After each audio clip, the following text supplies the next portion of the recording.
Bismillahirrahmanirrahim. Assalamualaikum warahmatullahi wabarakatuh. Waalaikumsalam warahmatullahi wabarakatuh. Alhamdulillahirabbil alamin wal aqibatu lil muttaqin wassalatu wassalamu ala sayyidil mursalin nabiyina Muhammadin wa ala alihi wa sahbihi ajma'in wa ba'du. Fa innal Qur'an khassahu Allahu bil ala nabiyina Muhammadin anzalahu alaih bil mu'jizatil kubra wal ayat ar-ra'i'ah al-ujma wa huwa al-Qur'anul Karim. Para jemaah yang dirahmati Allah, hari ini kita lanjutkan kajian kita kembali tentang tafsir Al-Qur'an yang secara khusus Allah turunkan kepada Nabi kita Muhammad sallallahu alaihi wasallam sebagai mukjizat yang terbesar bagi beliau, dan Al-Qur'an juga adalah sebuah kitab yang agung, kitab yang penuh dengan nilai-nilai yang begitu kuat dan mendalam untuk menjadi pencerahan, memberikan inspirasi kepada kehidupan kita umat manusia. Hari ini kita menginjak kepada surat Yasin. Jadi kalau menurut tertib asbabun nuzulnya, ini surat yang ke-41. Sebelumnya kita di surat yang ke-38 itu surat Qad, surat yang ke-39 yang lalu itu surat Al-A'raf, surat yang ke-40 yang lalu adalah surat Al-Jin, dan ini adalah yang ke-41 secara tertib nuzulnya atau secara urutan turunnya Al-Qur'an.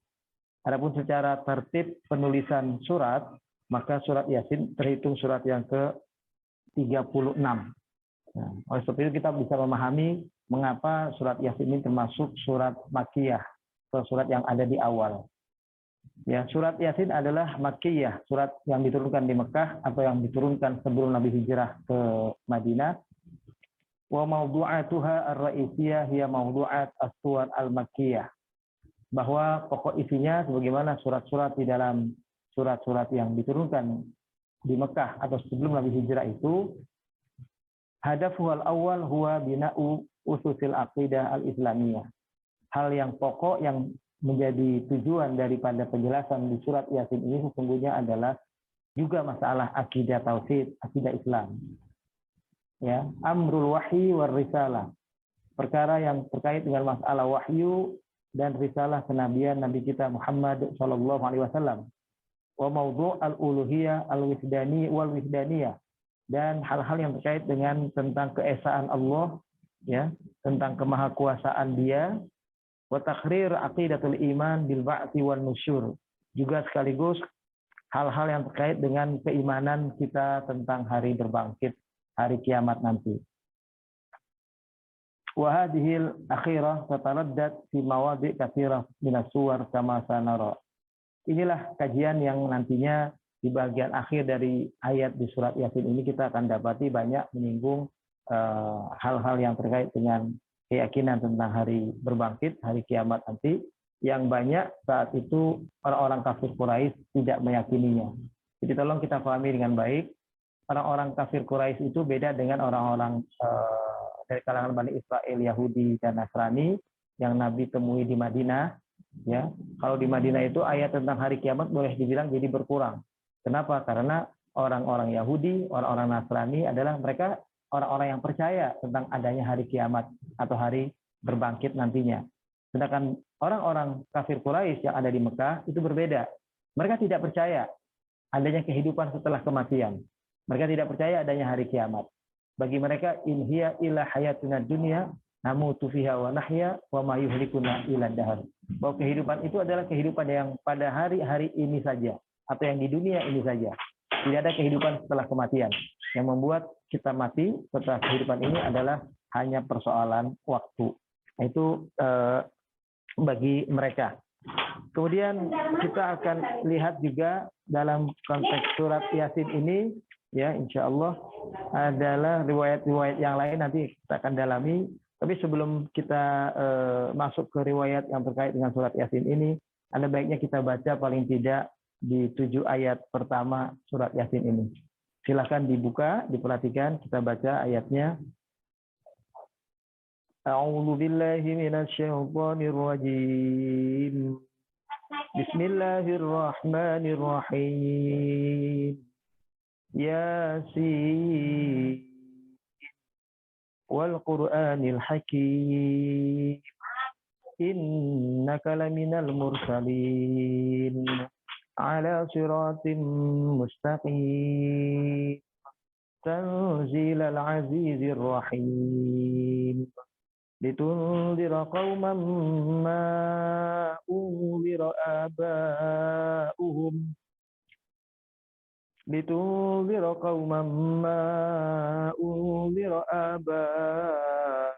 فهم غافلون لقد حق القول على أكثرهم فهم لا يؤمنون. 7 ayat ini dulu yang kita baca.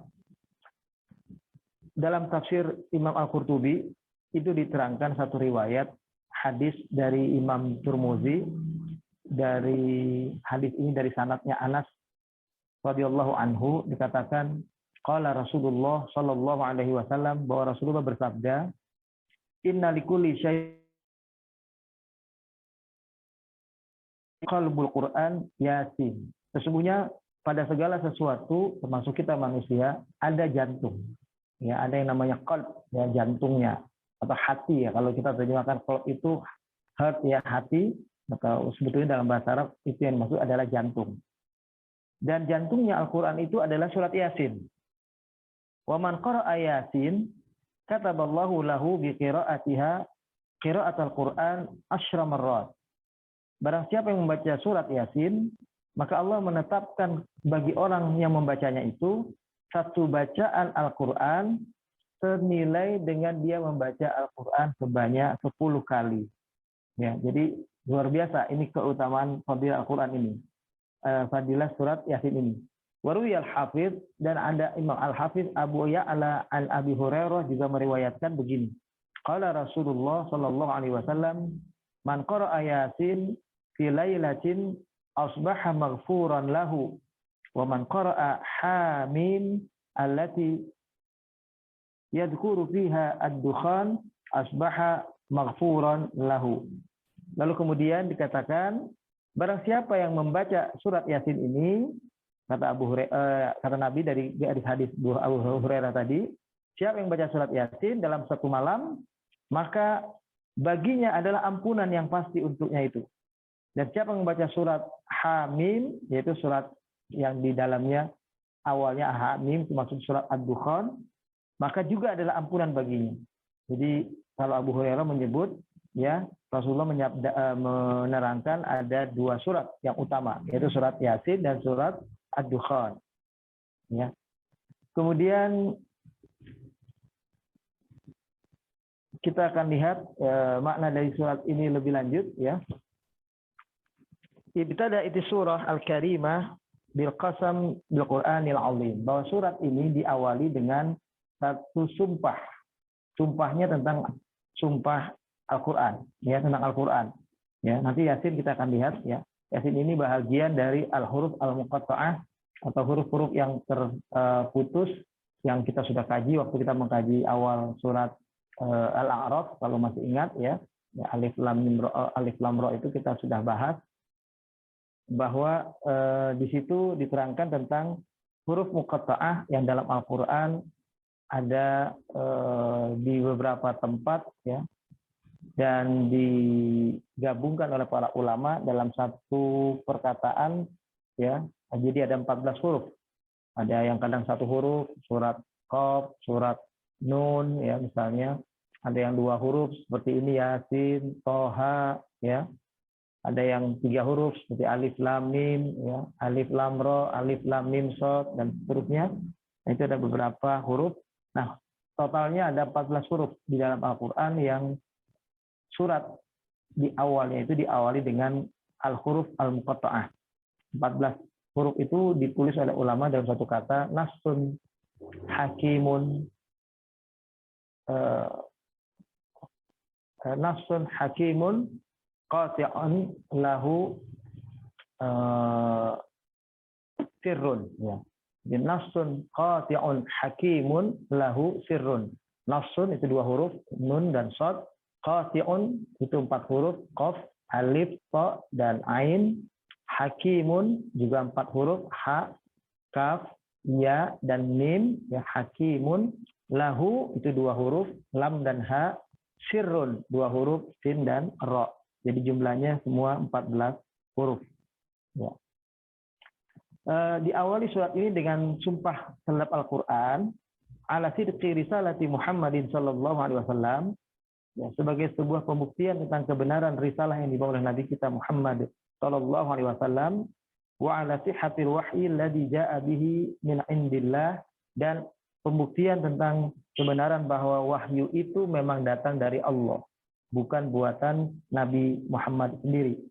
Wa tahaddatsat an ulaikal ghafilin adh-dhalin. Kemudian nanti surat Yasin akan berbicara juga tentang bagaimana umat yang atau manusia yang lalai, yang sesat dari kebenaran ini, min kuffari Quraisy, ya, diantaranya adalah orang-orang kafir Quraisy itu sendiri, alladzina tamadu fil ghayyi wad-dhalal wa kadzabu khatamal mursalin Muhammad sallallahu alaihi wasallam fastahaqqu adzaballah wa intiqamah. Di mana orang-orang kafir Quraisy adalah mereka yang telah menyimpang dari kebenaran, ya, mereka memilih jalan yang bengkok, jalan yang sesat, mereka mendustakan Nabi kita Muhammad sallallahu alaihi wasallam, padahal beliau adalah nabi yang terakhir, maka Allah memastikan azab buat mereka. Ya. Kita lihat misalnya 5 ayat yang pertama. Pada 5 ayat yang pertama ini disebutkan Yasin wal Qur'anil Hakim innaka laminal mursalin. Ya. Yasin wal Qur'anil Hakim, demi Al-Qur'an, demi Al-Qur'an yang hakim, yang bijaksana. Innaka laminal mursalin, sesungguhnya engkau hai Muhammad sungguh benar-benar di antara para rasul yang Allah utus. Ala siratim mustaqim, yang diutus di atas jalan yang lurus ini. Tanzilal azizir rahim, apa yang kau bawa adalah sesuatu yang turun dari Allah yang maha perkasa lagi maha bijaksana. Nah, di sini diterangkan, ya, Tsumma dzukirat qissatu ahlil qaryah alladzina ba'atsallahu ilaihim salasah minal mursalin fakadzabuhum. Nah, kemudian ini diterangkan tentang juga kisah yang lain, ya, dari para rasul-rasul Allah yang lain yang juga diutus oleh Allah sama dengan Nabi kita Muhammad sallallahu alaihi wasallam, tapi umatnya mendurhakai mereka. Nah, itu ada di dalam ayat yang ke-13. Wadrib lahum masalan ashabal qaryah idh ja'ahal mursalun. Dan buatlah perumpamaan kepada mereka, jelaskan kepada mereka tentang ada penduduk suatu kampung yang datang kepada mereka utusan Allah tapi mereka mendustakan. Nah, dan ayat-ayat yang lain, ya, yang barangkali sekarang kita lihat secara rinci ayat demi ayat, ya. Di ayat ini aqsama tabaraka wa ta'ala, Allah bersumpah, Allah yang maha agung, yang maha perkasa bersumpah.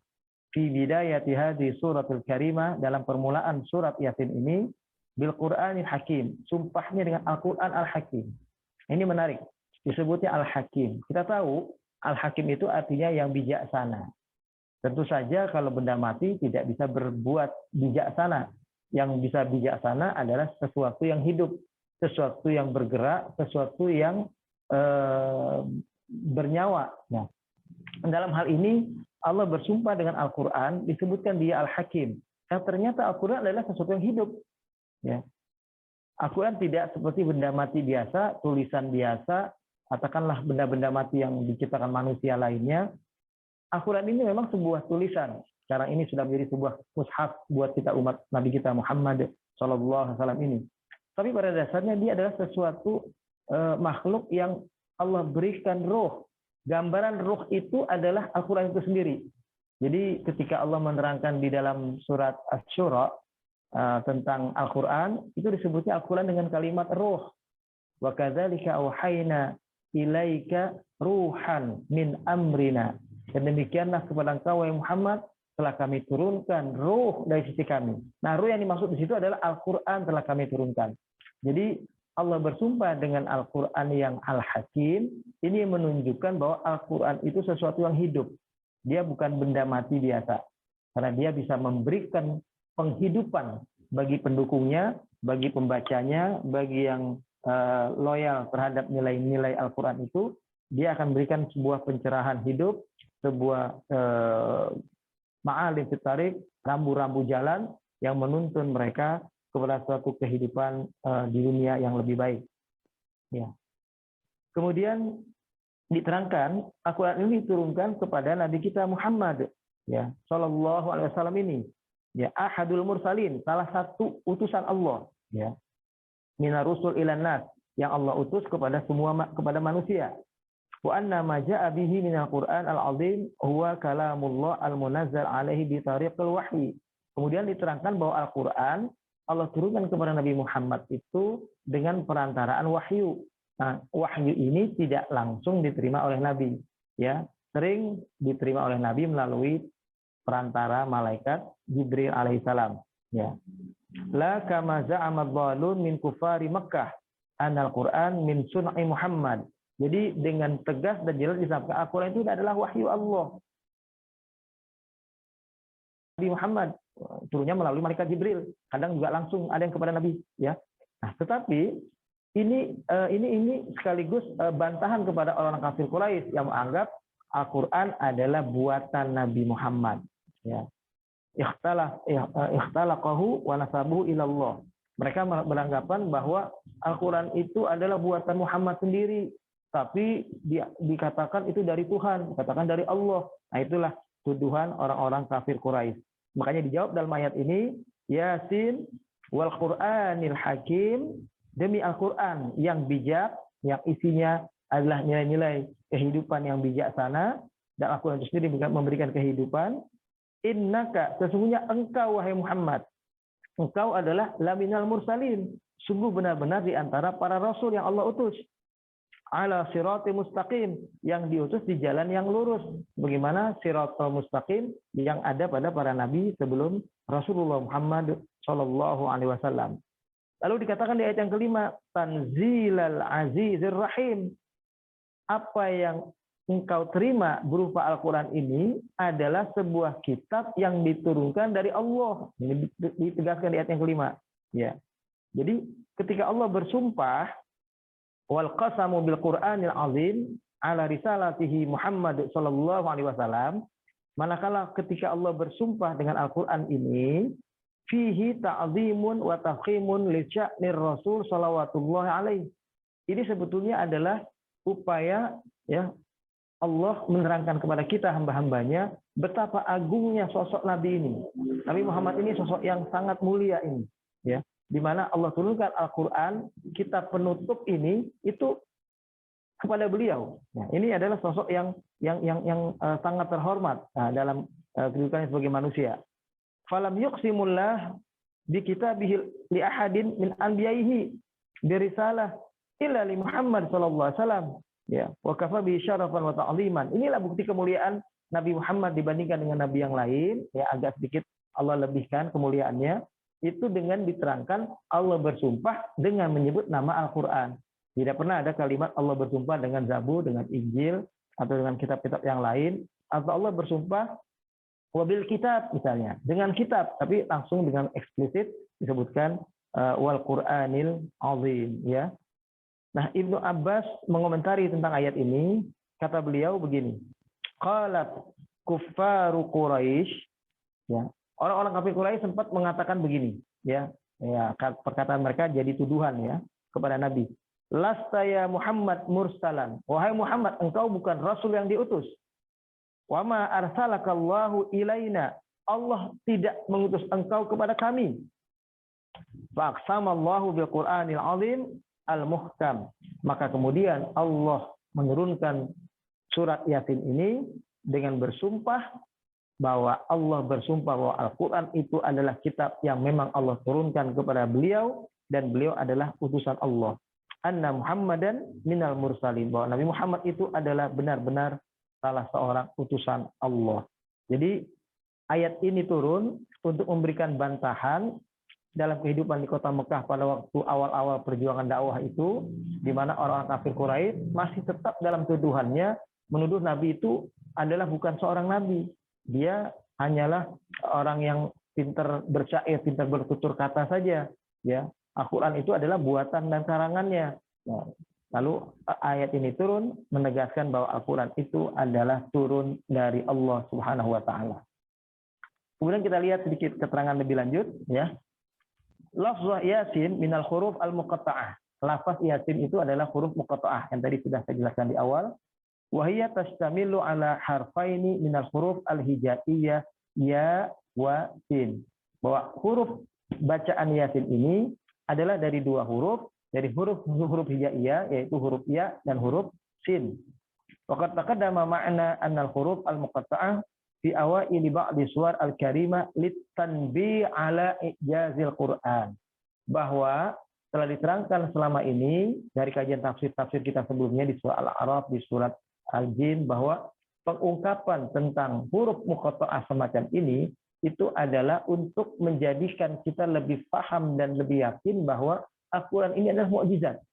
Ya. Jadi ini adalah untuk menunjukkan kemukjizatan Al-Quran. Ya. Wa annahu manzumun min jinsi hadhil huruf al-hijaiyah allati yantiquna biha. Bahwa Al-Quran itu Allah susun dari huruf-huruf yang biasa mereka berkomunikasi. Jadi orang Arab biasa ngomong bagaimana dengan hurufnya yang ada 28 huruf hijaiyah itu. Nah, Al-Quran Allah susun dari huruf-huruf itu. Bukan dari huruf-huruf yang aneh yang lain, bukan dari bahasa Ibrani, dari bahasa-bahasa yang tidak dimengerti oleh kaum kufar Quraisy, ya. Jadi sengaja Allah turunkan dari susunan huruf-huruf, yang huruf-huruf itu adalah huruf yang merupakan alat komunikasi mereka selama ini, ya. Sekaligus ini sebetulnya untuk menjadi tantangan bagi mereka.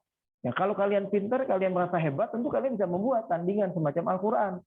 Dan ternyata mereka tidak bisa membuat kitab semacam Al-Quran, bahkan membuat satu ayat pun atau satu surah pun mereka tidak sanggup. Ya. Nah, ini adalah satu keterangan untuk menerangkan bahwa Al-Quran ini adalah burhan sati' ala annahu kalamullah.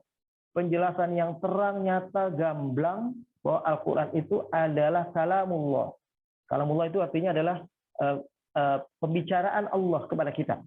Jadi oleh sebab itu kita kalau baca Al-Quran harus menghadirkan hati kita merasa bahwa Allah sedang berbicara kepada kita sesungguhnya. Jadi kalau kita baca surat Yasin ini berarti Allah sedang berbicara tentang bacaan-bacaan yang menjadi isi surat Yasin ini untuk kita pahami, untuk kita mengerti. Nah, baru kita kemudian kalau ada yang tidak tahu dan tidak jelas, kita bertanya kepada ahlinya dan kita menjawab apa yang Allah inginkan itu dengan bentuk amal perbuatan dan sikap yang seharusnya diambil setelah mendapat arahan dari surat semacam surat Yasin ini misalnya. Jadi Al-Quran itu adalah petunjuk yang memberikan arahan hidup buat kita manusia.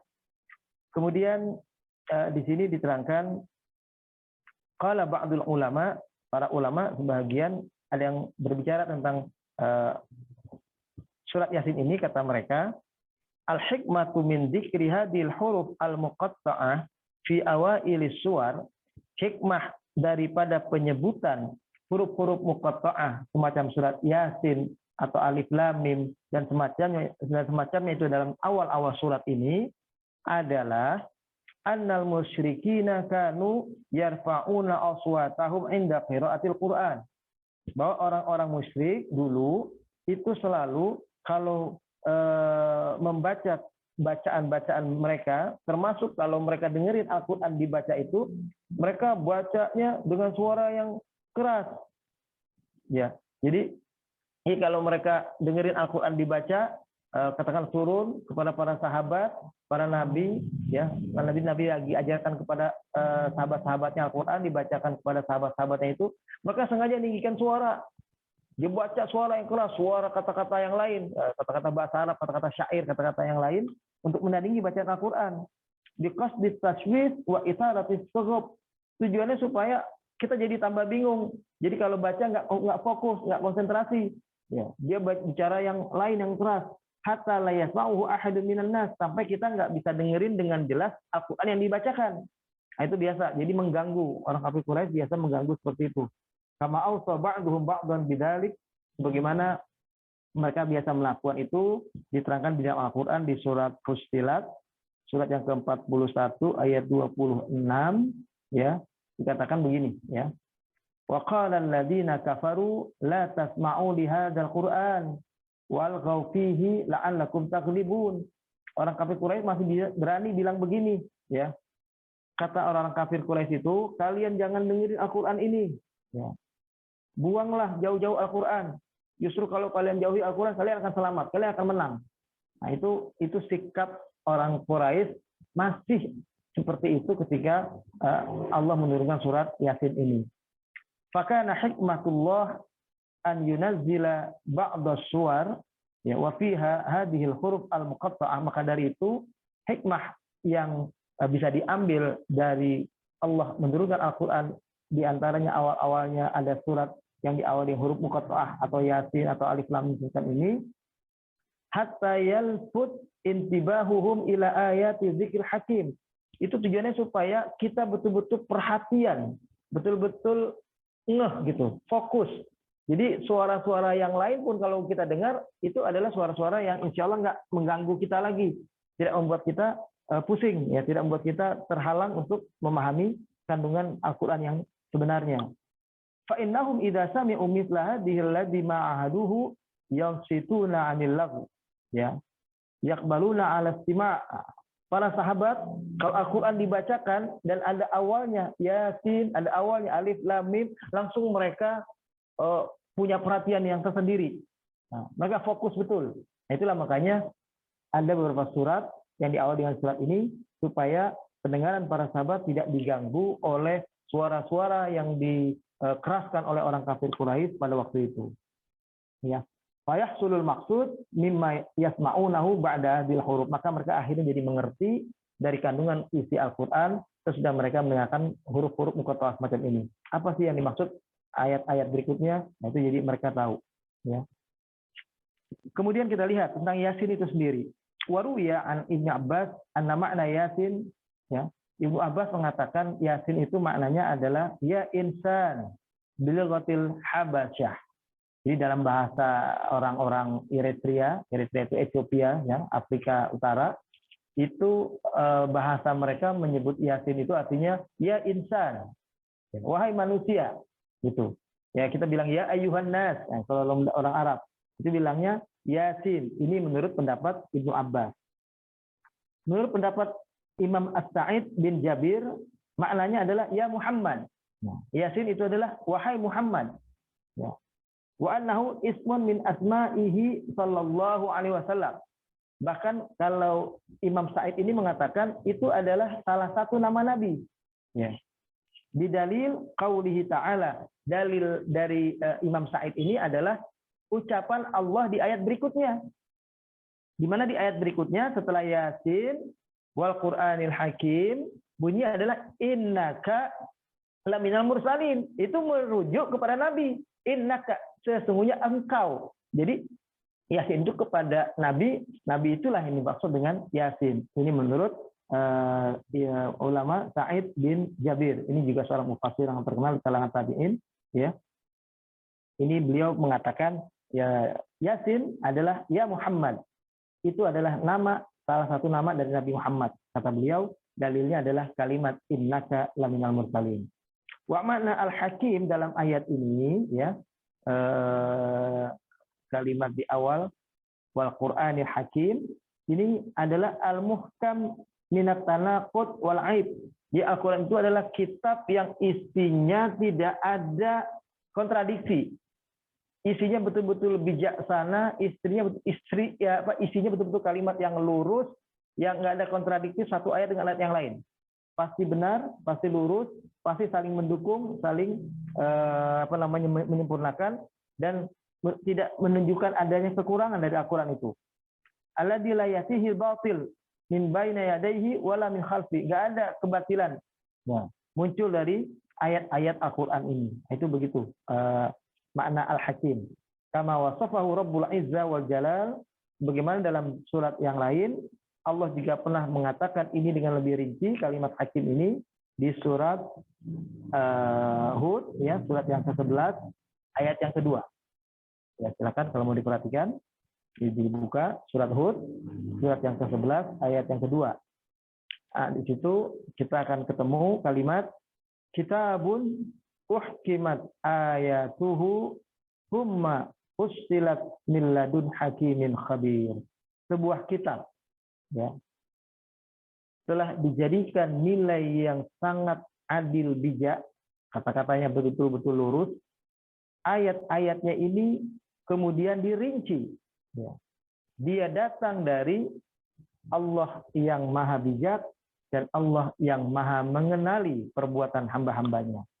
Jadi memang kitab Hakim ini merujuk kepada Al-Quran, kitab yang lurus, kitab yang isinya punya nilai-nilai yang berkeadilan, nilai-nilai yang bermanfaat bagi kehidupan umat manusia, dan sekaligus menerangkan itu Al-Quran sesuatu yang hidup, karena Hakim ini adalah menunjuk kepada sesuatu yang hidup.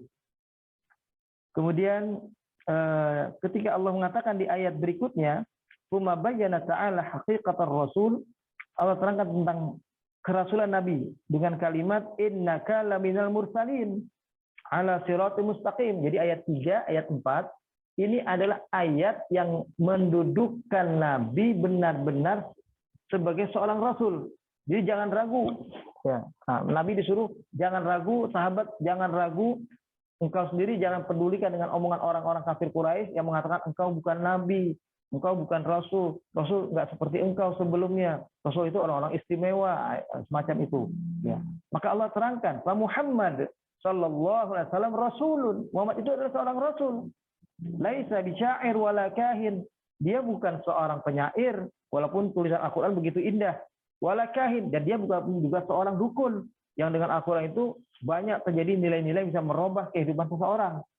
Kama za'amal musyrikun. Sebagaimana tuduhan orang kafir musyrik waktu itu, Nabi dikatakan penyair, dikatakan dukun, dikatakan orang gila, dikatakan orang bisa merubah seseorang.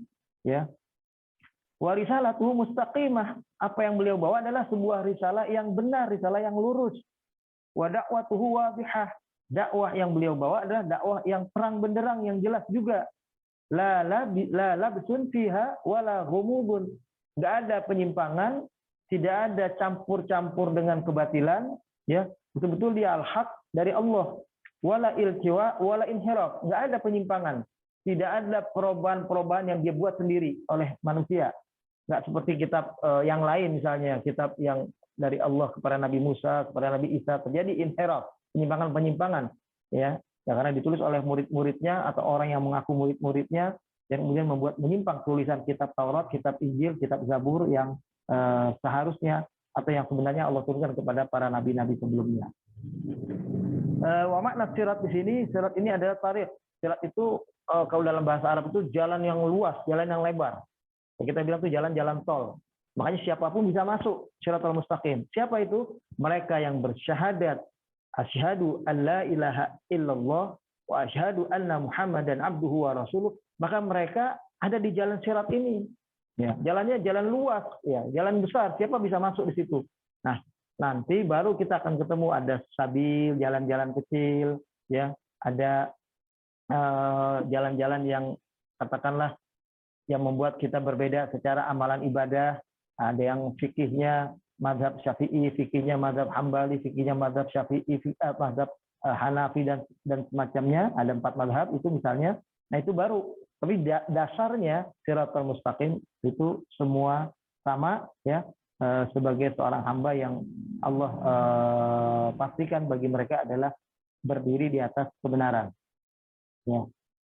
Kemudian diterangkan juga adalah bahwa anta ya Muhammad, ini seolah-olah ini Allah berbicara kepada Nabi, innaka laminal mursalin ini, anta ya Muhammad ala tariqin bayyin. Engkau wahai Muhammad, engkau di jalan yang jelas, udah jalan terang ini. Wa nahjin mustaqim, di atas manhaj, ya, manhaj itu sistem nilai yang benar, yang lurus. Huwal Islam, yaitu agama Islam. Dinullah alladzi auhahu Allahu ilaik, yaitu agama Allah yang Allah wahyukan kepada engkau ini. wa huwa dinul fitrah wal huda.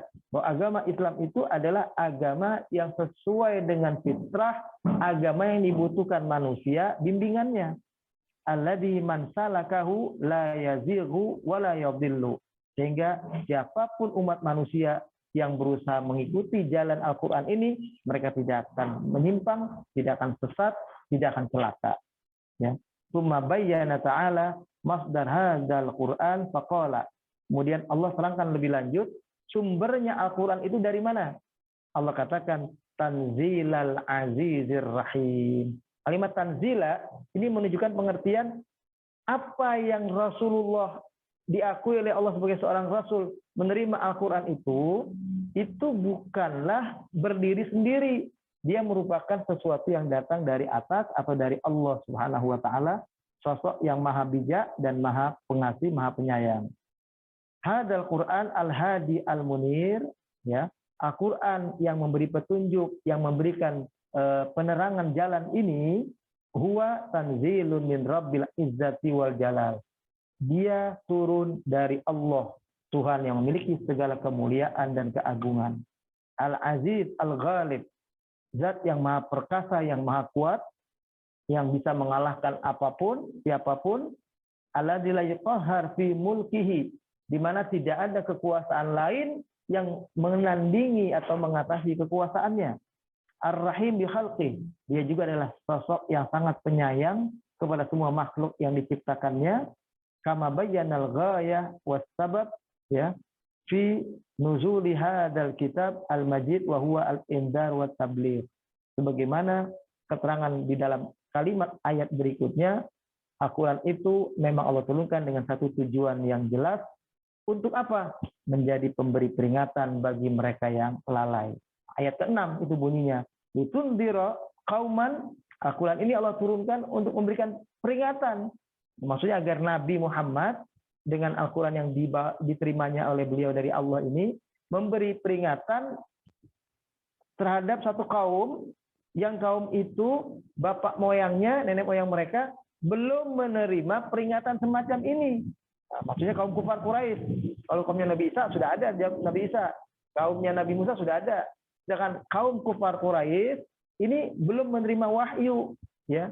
Mereka itu mengenal wahyu itu hanya dulu bapak moyangnya, yaitu zaman Nabi Ismail alaihissalam. Nabi Ibrahim ketika menempatkan Nabi Ismail di situ. Setelah itu nggak ada wahyu turun di Mekah, ya. Yang ada wahyu turun di daerah Jordania sana, daerah Syam, Palestina, daerah tempat-tempat yang lain di daerah-daerah Asia, yang dekat dengan Afrika, ya, di bagian-bagian situ, atau di bagian Asia yang di utara, yang dekat dengan Eropa. Nah, itu yang turun di daerah-daerah itu. Tapi di Mekah belum, ya, belum ada turun. Makanya disebutkan litundira qauman ma undira aba'uhum fahum ghafilun. Al-Quran Allah turunkan agar engkau wahai Muhammad memberi peringatan kepada mereka yang bapak-bapak moyangnya juga tidak menerima peringatan itu. Untuk itulah mereka menjadi lalai sekarang. Mereka menjadi orang yang menyimpang dari kebenaran. Ya. Lebih lanjut, mufassir ini mengatakan, litundira bihadzal Qur'an qaumaka al-Arab. Al-Quran ini Allah turunkan kepada kau wahai Muhammad agar dirimu memberikan arahan kepada kaummu bangsa Arab dengan Al-Quran ini. Alladzina ma ja'ahum kitabun wala rasulun qablaka, di mana memang belum ada satu kitab, belum ada seorang rasul pun yang Allah utus kepada bangsa Arab ini, ya, kaum Quraisy ini, ya, atau penduduk Mekah ini. Litatawul, ya, zaman, ya, litatawala zamanul fatrah baina bi'tsati Isa wa baina bi'tsati Muhammad sallallahu alaihi wasallam, di mana memang ada masa yang cukup panjang antara diutusnya Nabi Isa dengan diutusnya Nabi Muhammad ini, kurang lebih 500 tahunan.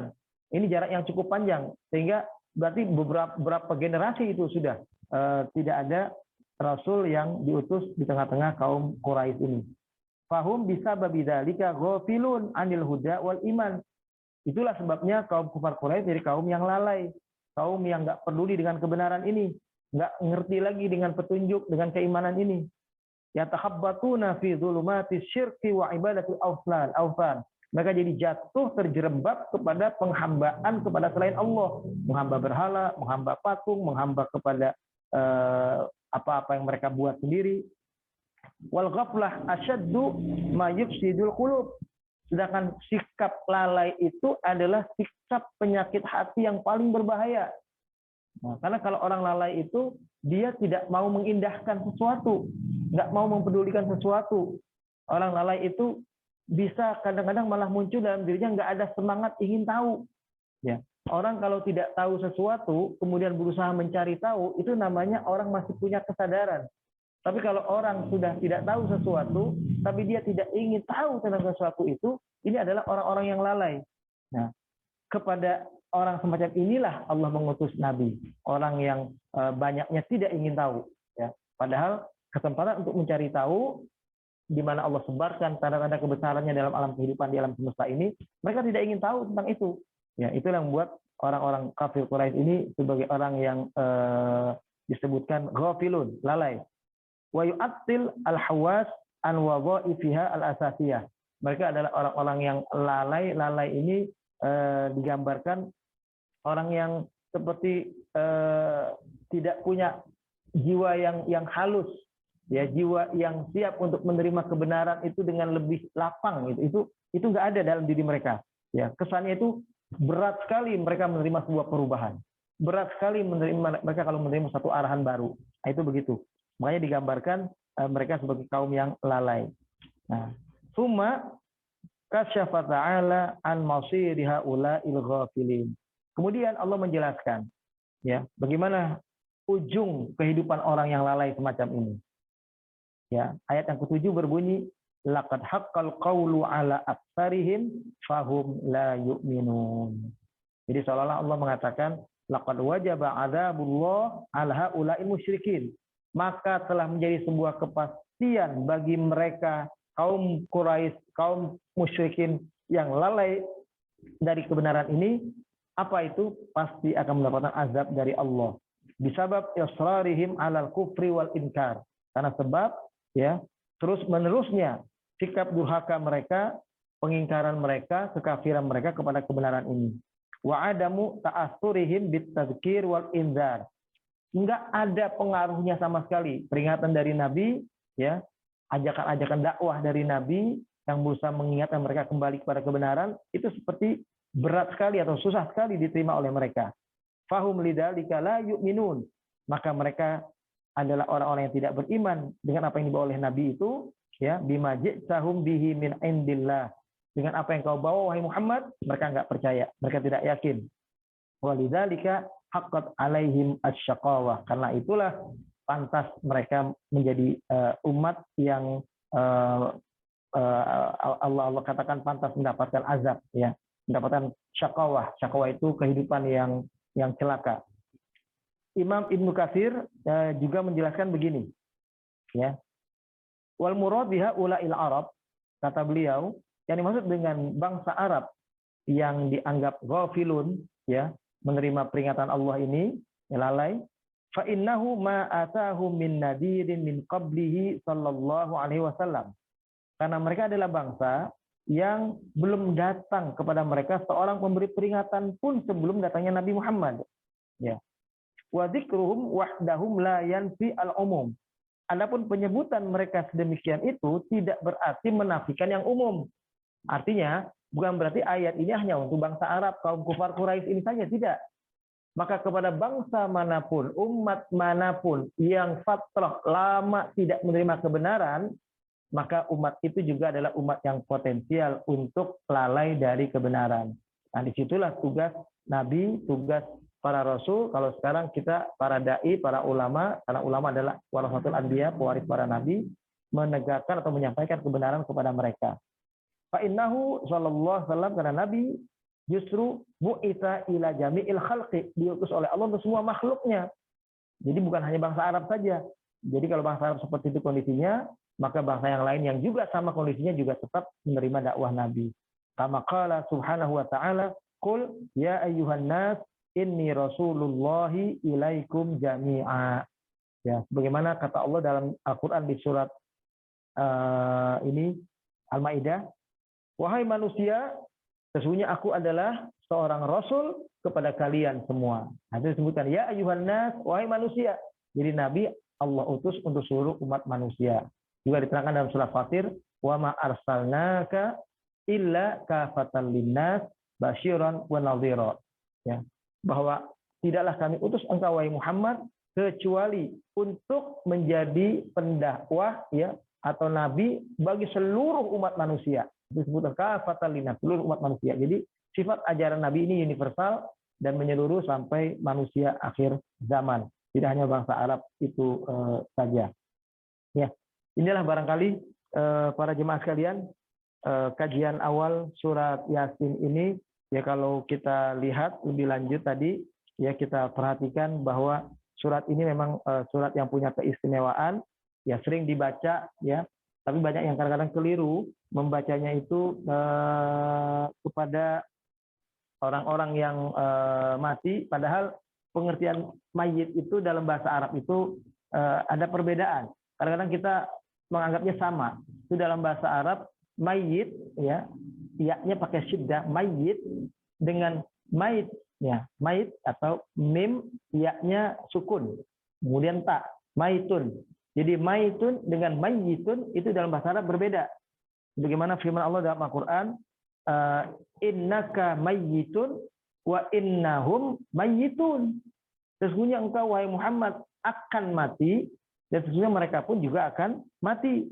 Nah, itu ada dalam Al-Qur'an di surah Az-Zumar surat yang ke-39 ayat 30. Az-Zumar surat yang ke-39 ayat 30 menyebutkan bahwa pengertian mayit di situ adalah orang yang pasti mati, tapi dia belum mati. Jadi kita ini boleh disebut nahnu mayyitun. Kita adalah mayat. Maksud kita adalah orang yang pasti mati. Nah, kalau yang sudah mati itu dalam bahasa Arab namanya maitun. Nah, tidak pakai syiddah. Makanya kalau kita ngeh ya dengar kalimat ajakan sholat di Masjidil Haram waktu kita haji dulu, itu bunyinya adalah as-salatu 'alal maiti yarhamukumullah. Kalau perempuan as-salatu 'alal maitati, maitati, bukan mayyitati, bukan. Karena kalau mayyitati itu perempuan yang akan meninggal. Tapi kalau maitati perempuan yang sudah meninggal, yang sudah wafat. Begitu pula laki-laki. Maitun, maiti sebutnya kalau laki-laki itu orang laki yang sudah wafat. Tapi kalau mayyiti orang laki-laki yang akan wafat. Nah, kita ini disebutnya mayyitun. Makanya jangan salah sebut mayyit dengan mait. Ya, mait tanpa syiddah. Jadi dia nggak ada huruf kasrahnya. Jadi maitun dengan mayyitun. Nah, itu ada perbedaan. Nah, Al-Qur'an surat Yasin itu disuruh dibaca kepada mereka yang menjelang kematian justru sebetulnya.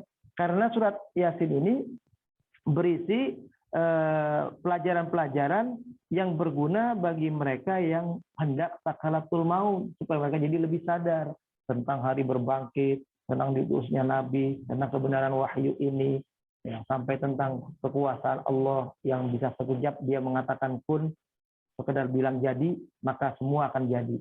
Ya, itulah kita dalam komunikasi kadang-kadang bahasa Arab itu tidak dipahami dengan baik. Ya, kayak kalimat kun saja itu masih banyak orang yang mengartikan Allah kalau menghendaki suatu perubahan, dia tinggal bilang kun fayakun. Itu dianggap satu kata. Padahal maksudnya adalah Allah tinggal mengatakan kun, hanya kun saja. Itu artinya kun adalah jadi. Fayakun itu adalah penjelasannya, maka jadilah gitu. Dari kana yakunu, bukan ngomongnya kun fayakun, bukan, tapi ngomongnya kun. Hanya satu suku kata kun. Nah, itu artinya dalam bahasa Indonesia adalah jadi. Itu artinya kun, jadi. Fayakun artinya adalah atau terjemahannya adalah maka jadilah. Kita sering akhirnya diajarkan itu satu. Begitu pula dengan kalimat tentang bacaan kepada orang yang wafat ini, itu diterangkan juga semacam itu. Ya, ini diantaranya misalnya saya bacakan ada satu hadis. Nah, kana qira'atuha indal maiti ya, indal mayyiti ya. Wa ka'anna qira'atuha indal mayyiti ya litanzilar rahmah. bahwa Al-Quran yang dibacakan pada orang yang menjelang kematian itu agar turun rahmat kepada dia, wal barokah, dan keberkahan kepada dia, wal yusahil alaihi khurujar ruh, agar ruhnya keluar itu lebih mudah, lebih gampang, dicabut nyawanya nggak sakit, itu begitu. Itu tujuannya. Jadi justru dibacakan sebelum seseorang wafat. Ya. Tapi banyak orang yang membacakannya malah setelah orang itu wafat. Apakah itu dilarang? Apakah itu tidak boleh? Menurut saya jawabannya boleh-boleh saja, tidak ada larangan. Hanya saja yang lebih pas adalah kalau kita membacanya justru sebelum kematian seseorang, karena itu gunanya untuk mempermudah dia ruhnya berpisah dari jasadnya, sehingga tidak sakit yang benar-benar sakit, dan orang tersebut lebih siap menghadap kepada Allah Subhanahu wa taala. Aku qouli hadza wa astaghfirullah li wa lakum. Al-Fatihah. A'udzubillahi minasyaitonir rajim. Bismillahirrahmanirrahim. Alhamdulillahirabbil alamin arrahmanir rahim maliki yaumiddin. Iyyaka na'budu wa iyyaka nasta'in. Ihdinas siratal mustaqim. Siratal ladzina an'amta 'alaihim ghairil maghdubi 'alaihim waladdallin. Amin. Allahumma ya Rabbana lakal hamdu wa lakas syukru anta rabbuna wa nahnu ibaduka la ilaha illa anta subhanak. Ya Allah, ya Tuhan kami, Kaulah Rabb kesembahan kami. Kami adalah hamba-hambamu, ya Allah. Ya Tuhan yang kami yakini sebagai zat yang pantas kami menghamba kepadanya, kecuali hanya kepada Engkau saja, ya Allah. Allahumma ighfir lana warhamna waghfir warham aba'ana wa ummahatina wa ikhwanana al-muslimin alladziina sabaquna bil iman. Allahumma arhamna bil Qur'an. Allahumma arhamna bil Qur'an waj'alhu lana imaman wa nuran wa hudan wa rahmah. Allahumma ij'alhu hujjatan lana la hujjatan alaina. Ya Allah, ya Tuhan, kami jadikan Al-Quran ini sebagai nur, pemberi cahaya bagi kehidupan kami, imam bagi kehidupan kami, yang menuntun kami untuk tetap di atas kebenaran ini. Ya Allah, Engkau jadikan Al-Quran ini untuk kami sebagai kekuatan untuk menjadi hujjah kami dalam menghadapi mereka-mereka yang meragukan Al-Quran ini, bukan sebaliknya menjadi hujjah bagi orang-orang kafir dalam melawan kami dengan sebab Al-Quran ini. Allahumma rabbana taqabbal minna innaka antas samiul alim wa tub alaina innaka antat tawwabur rahim. Rabbana atina fid dunya hasanah wa fil akhirati hasanah wa qina adzabannar. Wa sallallahu ala sayyidina Muhammad wa ala alihi wa sahbihi wa sallama tasliman katsira. Walhamdulillahi rabbil alamin. Amin amin ya rabbal alamin. Subhanakallahumma wa bihamdika asyhadu an la ilaha illa anta astaghfiruka wa atubu ilaik.